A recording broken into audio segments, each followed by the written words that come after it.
En época medieval, la pintura al temple se realizaba generalmente sobre madera.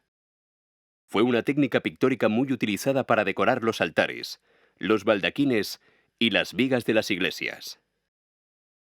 El soporte, que era habitualmente de madera, estaba compuesto por varias tablas encoladas entre sí, con o sin encaje, y que normalmente se aseguraban mediante clavijas de madera.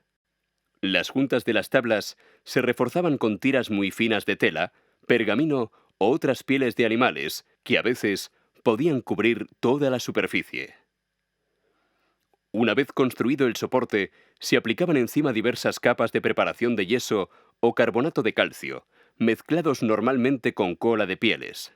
En algunos casos, también se incorporaba una imprimación final de blanco de plomo.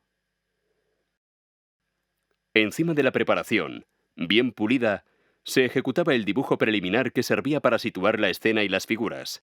Este podía realizarse en carboncillo o mediante incisiones. Finalizados estos procedimientos, ya se podía pintar.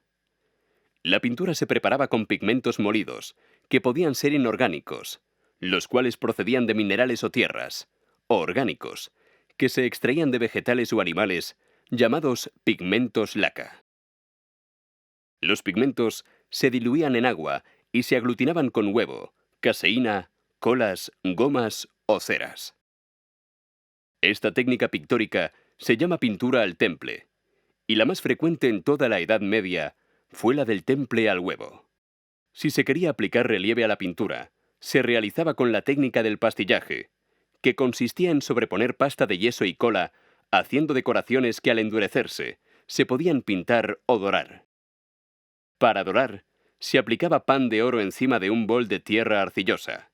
A veces, debido al elevado precio del oro, se utilizaba la corladura, que consistía en teñir con un barniz de color una hoja metálica normalmente de plata o de estaño, dándole así el aspecto del oro.